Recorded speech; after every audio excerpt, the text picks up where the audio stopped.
Indian polity का ये part 15 होगा और हम उत्तर प्रदेश पब्लिक सर्विस कमीशन द्वारा हर साल जो पीसीएस का एग्जाम कंडक्ट कराया जाता है, तो उसके अंदर प्री के जो पॉलिटी के क्वेश्चन है उनकी हमने पिछले साल की ये सीरीज चलाई हुई है। और हम यहाँ पर हिंदी और इंग्लिश दोनों के अंदर पेपर का डिस्कशन करते हैं। तो ये यहाँ पर एरर है, ये बार बार पता नहीं क्यों एरर आ जाती है, इस पर मैं भी ध्यान नहीं दे पाता हूँ। तो हम आज का क्वेश्चन देखते हैं कि पहला क्वेश्चन क्या है। तो पहला क्वेश्चन ये है कि which of the following is the first एक सेकेंड में पेन बदल लेता हूँ।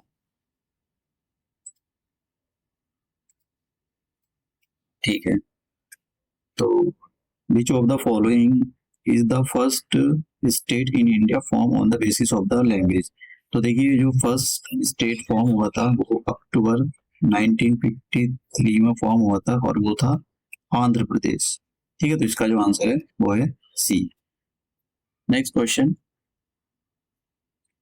Andhra Pradesh was created as a language based state in, तो मैंने आपको बताया 1953 में ये इसको क्रिएट किया गया था। नेक्स्ट क्वेश्चन देखिए, नेक्स्ट जो क्वेश्चन है सिटीजनशिप से स्टार्ट होंगे, तो मैं आपको थोड़ा सा बता देता हूँ। इंडिया केवल सिंगल सिटीजनशिप ही देता है। ठीक है, ऐसा नहीं होता है हमारे यहाँ पर स्टेट उत्तर प्रदेश मध्य प्रदेश ये अलग से सिटीजनशिप देते हैं, नहीं, एक ही सिटीजनशिप है, दैट इज द इंडिया की, भारत की सिटीजनशिप आपके पास।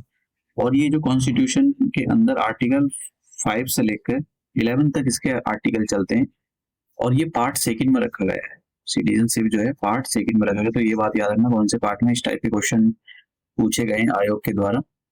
तो अब हम यहाँ पर एक और याद रखना, सिटीजनशिप एक्ट ये 1955 था। ऐसे कभी कभी क्या होता है कि क्रोनोलॉजिकली ऑर्डर पूछ लेते हैं, तो एक ना कहीं सिटीजनशिप अमेंडमेंट एक्ट ऐसी डाल देते हैं, तो आपको पता होना चाहिए 1955 में इसको मतलब बनाया था। नेक्स्ट क्वेश्चन, तो citizenship provided by the constitution of India is, क्या डुअल सिटीजनशिप दी जाती है इंडिया के अंदर या सिंगल सिटीजनशिप दी जाती है? डुअल, सिंगल और डुअल दोनों दी जाती है, इनमें से कोई नहीं दी जाती है। तो देखिए इसका जो आंसर है, इंडिया के अंदर सिंगल सिटीजनशिप दी जाती है, तो इसका जो आंसर है वो बी है। हिंदी और इंग्लिश वालों के लिए बी आंसर है। Next question, which articles of the Indian constitution are related to the citizenship. जैसे मैंने बताया पीछे कि आर्टिकल 5 से लेकर आर्टिकल 11 तक ये सिटीजनशिप, यहाँ पर ये गलती हो गया, ये तो हिंदी में गलती हो गया यार, ये एक सेकंड, ये तो गलती हो गई यार हिंदी में, हाँ ये गलती हो गया यार, ये दोनों जगह पेस्ट हो गया, ये कुछ नहीं है यार, ये कुछ नहीं है ये। ठीक है, इसको मैं हटा दूंगा, ये गलती हो गई। ठीक है, इसका ये जो हिंदी वाला वर्जन आ नहीं पाया, यहाँ पर ये कुछ और आ जाए, पीछे वाले का कॉपी पेस्ट हो गया, इस वाले का आप देख रहे हो ना, यहाँ पर ये कॉपी पेस्ट हो गया। तो इसका जो आंसर है वो आर्टिकल 5 से लेकर, अनुच्छेद बोलते हैं हिंदी में इसको, अनुच्छेद 5 से लेकर 11 तक भारत जो हमारा कॉन्स्टिट्यूशन है उसके अंदर ये प्रोविजन है और ये पार्ट सेकंड के अंदर डाला गया है। तो in which part of the constitution of India we find the provision relating to the citizenship, तो पार्ट सेकंड है, तो हिंदी वाले भी देख सकते हैं भाग सेकंड। यहाँ पर next question, which one of the following feature of the citizenship India is correct. आपको ये बताना क्या डुअल सिटीजनशिप दी जाती है इंडिया के अंदर, जैसे स्टेट की दे दी और फिर भारत सरकार देगी, जैसे उत्तर प्रदेश की सिटीजनशिप आपके पास और फिर भारत सरकार देगी, तो ऐसा नहीं है हमारे यहाँ पर। एक ही सिटीजनशिप है होल इंडिया की, वो भी इंडिया की, ठीक है, जिसको भारत बोला जाता है। तो यहाँ पर single citizen of the whole India, तो संपूर्ण भारत की एक एकल नागरिकता। तो हिंदी वाले के लिए और इंग्लिश वालों के लिए दोनों के लिए ऑप्शन सी है।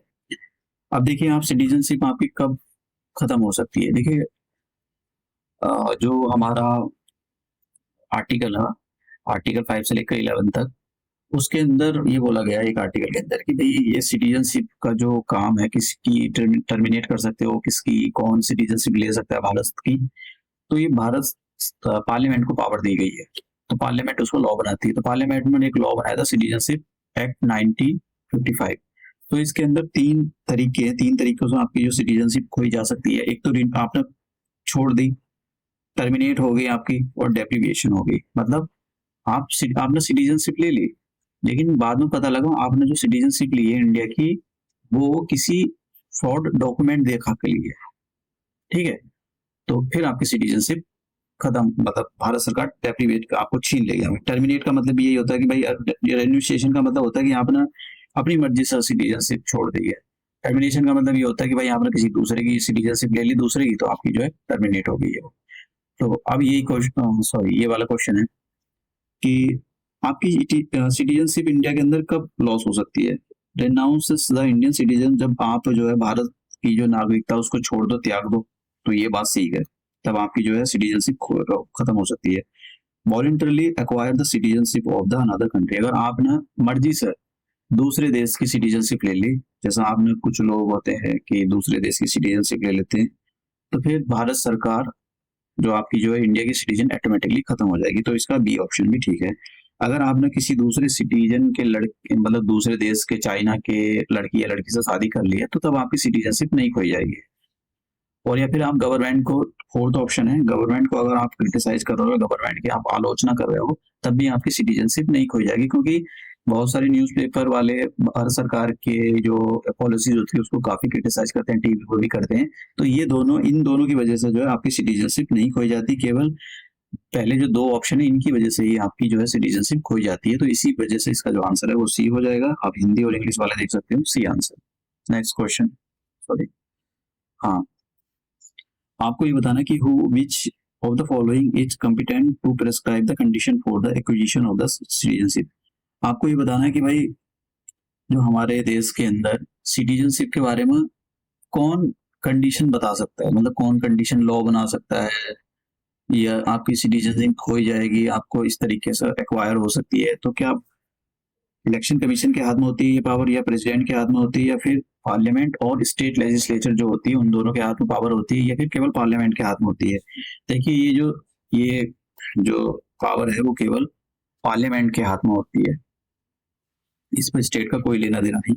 ये क्वेश्चन दो बार पूछा गया था, एक बिहार पब्लिक सर्विस कमीशन में और एक Uttar Pradesh public service commission, copy paste दोनों जगह, पता नहीं किसने एक दूसरे का कॉपी करा है या हो सकता है अलग अलग। तो आपको ये बताना है जो सिटीजनशिप अमेंडमेंट एक्ट था, अब तो शायद कमी चांस है, लेकिन ऐसे वो कभी कभी पीसीएस वाले क्या होते हैं कि गड़े मुर्दे उखाड़ते हैं ये, तो मतलब ऐसे ऐसे क्वेश्चन निकाल कर आएंगे बाल की खाल, मतलब खुद भी पता नहीं होता इनको, ऐसे ऐसे क्वेश्चन निकाल कर आते हैं। तो कभी कभी तो ये थोड़ा पता भी होना चाहिए, क्योंकि इस पर आए दिन प्रोटेस्ट होना चाहिए, होता रहता है सीए को लेकर, तो ये पता होगा तो थोड़ा ठीक है, हो सकता है दोबारा क्वेश्चन रिपीट कर दे, क्योंकि ये इनको अपनी 150 नंबर की जो 150 क्वेश्चन होते हैं इनको, तो जो क्वेश्चन बैंक को भरना होता है, तो उसको भरने के चक्कर में ये इधर उधर से कॉपी पेस्ट कर डालते हैं, ध्यान भी नहीं देते कौन सा क्वेश्चन कौन सा गलत है।